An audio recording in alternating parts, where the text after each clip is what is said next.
کی اصلی محنت سے کوئی تعلق نہیں۔ جانتے ہو دعوت و تبلیغ کی محنت کیا چیز ہے؟ ایک نوجوان تھا جو حضرت مولانا الیاس رحمۃ اللہ علیہ سے بڑی محبت اس کو ہو گئی۔ کالج میں پڑھتا تھا اس زمانے میں، یا کوئی اور کام کرتا ہوگا، داڑھی منڈاتا تھا، کلین شیو تھا، لیکن اللہ کے دین کے لیے حضرت مولانا الیاس رحمۃ اللہ علیہ سے اس کو محبت ہو گئی۔ وہ دن بھر اپنا سارا کام سے فارغ ہو کر وہ جب حضرت کے رات میں آرام کرنے کا وقت آ جاتا تھا تو وہ خدمت کے لیے آتا تھا، اور اس نے اجازت لے لی اور بڑی محبت سے وہ حضرت کا بدن دباتا تھا کہ ذرا تھکے ہوئے ہیں دن بھر کے، تھوڑا آرام مل جائے۔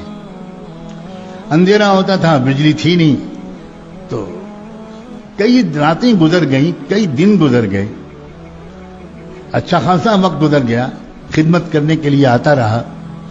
ایک دن حضرت مولانا الیاس کی نظر پڑی تو دیکھا کہ اس کے چہرے پر داڑھی نہیں ہے، تو یہ سمجھ کر کہ اب تو یہ ہمارا اپنا ہو گیا، محبت کرنے لگا، کوئی حرج نہیں اس سے یہ بات کہنے میں، تو اس سے کہا حضرت مولانا الیاس نے کہ بیٹا تم داڑھی رکھ لو، اتنے اچھے نوجوان ہو تم داڑھی رکھ لو۔ کچھ نہیں بولا، وہ بیچارہ چلا گیا، لیکن ابھی اس کو فوراً داڑھی رکھنے کی ہمت نہیں ہوئی، تو اس نے پھر حضرت مولانا الیاس رحمۃ اللہ علیہ کے پاس آنا ہی چھوڑ دیا، ڈر کے مارے، شرم کے مارے کہ میں نے ان کی بات نہیں مانی، کیسے جاؤں ان کے پاس۔ بس اتنا ہوا۔ اب جب ایک دن نہیں آیا، 2 دن نہیں آیا، تو یہ ہے دعوت و تبلیغ۔ حضرت مولانا الیاس رحمۃ اللہ علیہ بے چین ہو گئے، اور بے چین ہو کر اس لڑکے کو برا بھلا نہیں کہنا شروع کیا، اپنے ساتھیوں سے کہا کہ میری مغفرت کی دعا کرو، مجھ سے کتنی بڑی غلطی ہوئی ہے، میں بھی کیسا بے سلیقہ جلد باز انسان ہوں، اتنا پیارا اللہ کا بندہ آتا تھا اور میں نے جلد بازی میں اس سے کچھ کہہ دیا، اور وہ بیچارہ ابھی شاید عمل نہیں کر سکا، اور اس نے آنا بھی چھوڑ دیا، اب میں اس کو کہاں ڈھونڈوں؟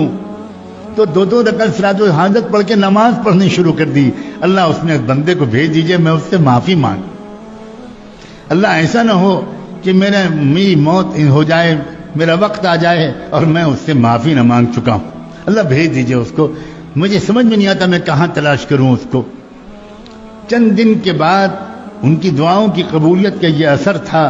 کہ وہ نوجوان شرمایا ہوا بہرحال آ گیا، لیکن آگے نہیں بڑھ رہا تھا۔ اب جب نظر پڑی حضرت مولانا الیاس کی، لپک کے اس کے پاس گئے، سینے سے لپٹا لیا، اس کی پیشانی کو چوما اور کہا بیٹا تم باقی بات بعد میں، میرے پیارے میں نے جلدی کر دی تھی، تمہارا دل دکھ گیا، مجھے معاف کر دو، ایک مومن کا دل دکھانا بہت بڑا گناہ ہوتا ہے، مجھے معاف کر دو، جب تک تم کہو گے نہیں کہ میں نے آپ کو معاف کر دیا تب تک میں تمہارا ہاتھ دامن نہیں چھوڑوں گا، کہو کہ میں نے معاف کر دیا۔ وہ قدموں پہ گر گیا، اس نے کہا حضرت مجرم تو میں ہوں، معافی مجھے مانگنی چاہیے، میں سنت رسول پر عمل نہیں کرتا، آپ کا دل دکھایا، پھر آپ کی بات بھی میں نے نہیں مانی، آپ الٹا معافی مانگ رہے ہیں، بس آج سے میں وعدہ کرتا ہوں اب میں داڑھی کو کبھی شیو نہیں کروں گا۔ اللہ کے بندو، اے خدا کے بندو، دین کی اصل حقیقت کو سمجھو۔ جب کسی انسان کے اندر دین کی اصل حقیقت اترتی ہے تو یاد رکھنا اس کی نظر لوگوں کے ظاہر سے پہلے اور ظاہر سے زیادہ ان کے باطن پر پڑتی ہے،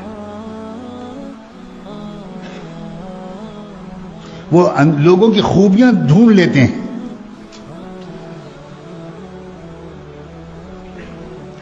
اس لیے ظاہری طور پر کچھ دینی شکل صورت بنا لینے پر مطمئن اور قانع ہو کر نہ رہ جانا